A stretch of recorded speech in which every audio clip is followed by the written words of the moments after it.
আমি তো ভাই আমার বউ পাগল। টান টান, ম্যাডামের জন্য ব্ল্যাক গরমা গরম coffee without sugar. Any ma'am, আপনার কফি।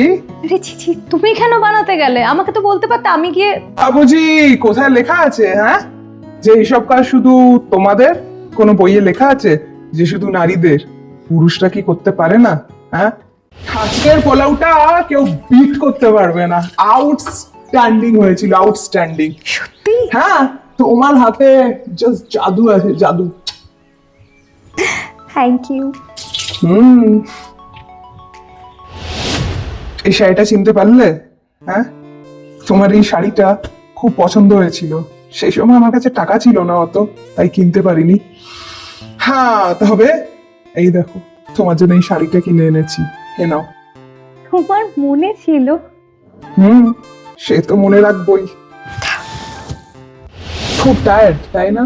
সারাদিন ঘরের এত খাটাখাটুনি হয়, কাজ হয়, টায়ার্ড তো হবেই, স্বাভাবিক। বলছি শোনো, আজকে ডিনার তুমি করবে না, ওকে? আজকে তোমার জন্য স্পেশাল ডিনার, তোমার ফেভারিট আমি বানাবো। যাও যাও, গিয়ে রেস্ট নাও, আমি করে আনছি। যাও যাও যাও। এই দাঁড়া। হ্যাঁ মা। কিরে, তোর ব্যাপারে লোকে কি কথা বলছে তুই জানিস কি জানিস না? কিরে? কি বলছে লোকে? আমি বউ পাগল নিশ্চয়ই। হ্যাঁ, আচ্ছা মা, তুমি আমাকে একটা কথা বলো তো।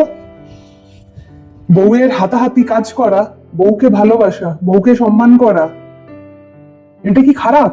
হুম, বাইরে ফষ্টি নষ্টি করতে হবে, বউয়ের ওপর অত্যাচার করতে হবে, বউকে অসম্মান করতে হবে, সেটাই কি আসল পুরুষের লক্ষণ মা? হ্যাঁ, আর যারা বলছে যে আমি বউ পাগল, বউয়ের গুলাম, যা গিয়ে ওদেরকে বলে দাও, হ্যাঁ আমি তো ভাই আমার বউ পাগল, আর আমি আমার বউয়ের গুলাম হয়েই থাকতে চাই। ঠিক আছে? আজকালকার ছেলেরাও বাবা। ঠিক আছে ঠিক আছে, যা। আমাদের সময় তো আমরা এইসব পাইনি, বরং আমার নিজের ছেলেকে দেখেই খুব আনন্দ হয়। যা যা, বউ তোর অপেক্ষা করছে। যা।